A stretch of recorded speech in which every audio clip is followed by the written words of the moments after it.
G'day guys, it's Dave Serra here and welcome back to our YouTube channel. Big thanks to everyone who's liked and subscribed to our videos, and I'm really enjoying the interaction between you guys and the questions you're shooting through to me. Today's discussion is going to be all about how do I make it into Formula One racing. Let's get stuck into it. Okay, so once we've done our graduation in kart racing, we want to start to step out of that kart racing scene.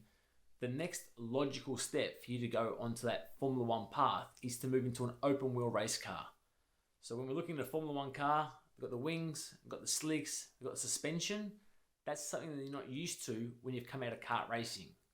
So the logical step is to go into a Formula car. Formula 4 is the progressive ladder now. It's where the stepping stone is from outside of kart racing. And that gives racing drivers a sense of the dynamics of a race car now. So you've gone to a kart, you can sort of see everything, you can feel the breeze. Then you get into a cockpit of an open wheel race car and things look differently. Your vision straight away, you can't see anywhere near as much when you get into an open wheel race car. How suspension works. It's not like you can just widen the rear hubs on an open wheel race car. So it's learning the dynamics of that open wheel race car. Also, you feel claustrophobic in that cockpit. You can't see much. You've got a hands device on you. You've got all these safety mechanisms on you. Your legs are basically crunched together. So it's something that's a little bit different that drivers have to get used to on a smaller scale before they look to step up into the faster categories. Okay, so now that we're in our open wheel categories, whether it's Formula 4, Formula 3, or Formula 2, or some of the other GT cars, now it's very important for drivers to start marketing themselves. Now, motor racing is a massive business and there's big expenses behind it.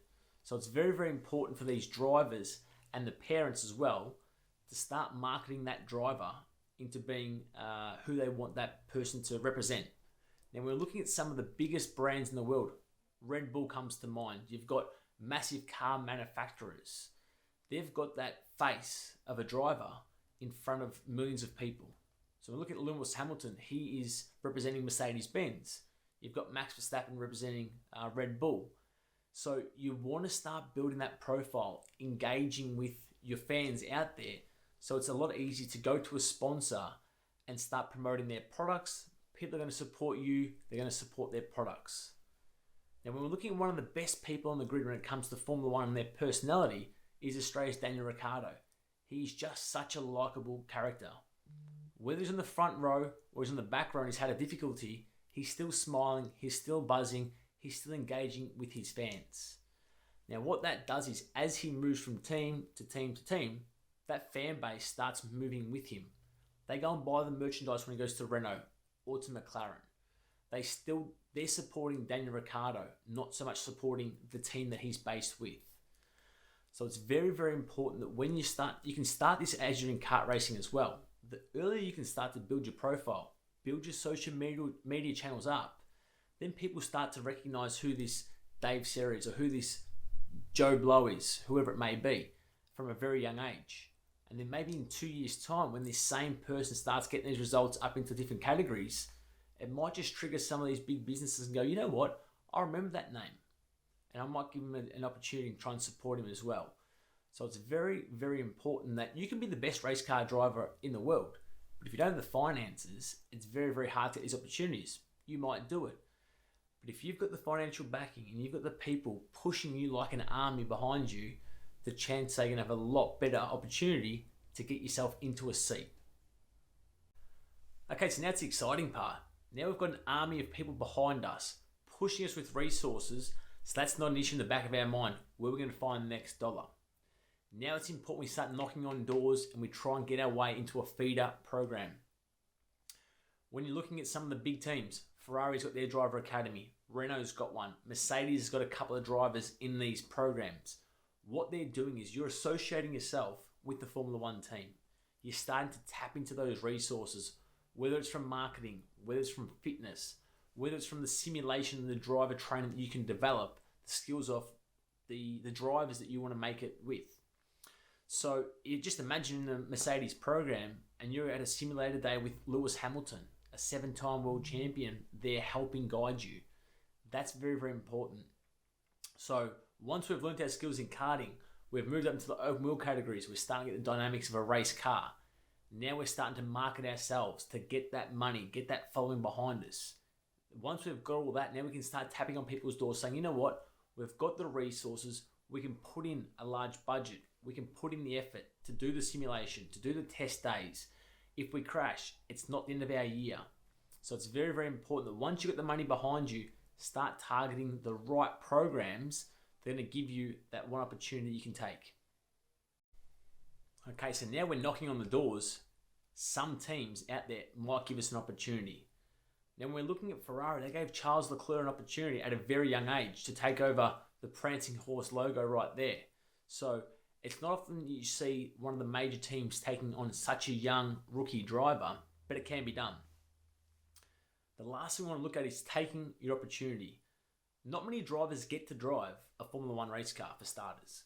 But if you do get an opportunity, you need to grasp it with both hands. You need to be focused, you need to be dedicated, and you need to take that opportunity because for all you know, that could be the last time that you drive a Formula One race car. Now, it's very, very unfortunate, but realistically, there's only 20 spots on the grid. Now, half of them are filled up by past and present champions and race winners, and the second half are by people who are going to pay their way to get there. They've got the sponsors, they've got the backing. They're the ones who are paying for some of those teams to hit the grid each weekend.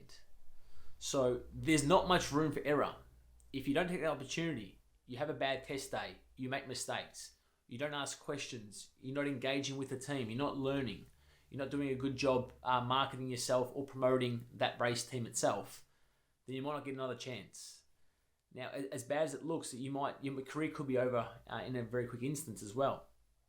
So it's realizing that you've got such a big opportunity right in front of you, you've got to do the best that you can to be fully focused and take the opportunity when you can. So if you're one of the 20 drivers that are lucky enough to travel around the world from week to week, racing at some of the most prestigious racing car tracks in the world, living a great lifestyle, then well done. There's not many of us out there that can say that we've driven a Formula One race car. But for all the young racers out there who are looking to make their way into Formula One, it's very, very important that you start off in the basics. Learn your racecraft in kart racing. That's going to provide the groundwork for you to then build on as you move your way through the motorsport ladder. If you're making mistakes quite early, then the chances are you can phase your way out of those mistakes before you get into race cars. If you just jump in the deep end and go straight into a race car, then the chances are if you're making those mistakes at a higher speed, then your safety's in jeopardy, the budgets get blown out of proportion, and you haven't learned the skills that you need at a very young age. So thanks very much for tuning in to another episode on our YouTube channel. If you've enjoyed it, click subscribe down below so you don't miss another episode. Also, comment. See how, let us know how you're traveling with your Formula racing and who's your favorite driver out there as well. For mine, Daniel Ricciardo. What a likable bloke, and I was fortunate enough to race him back in the day in 2004 as well. So thanks very much, and we look forward to seeing you again soon.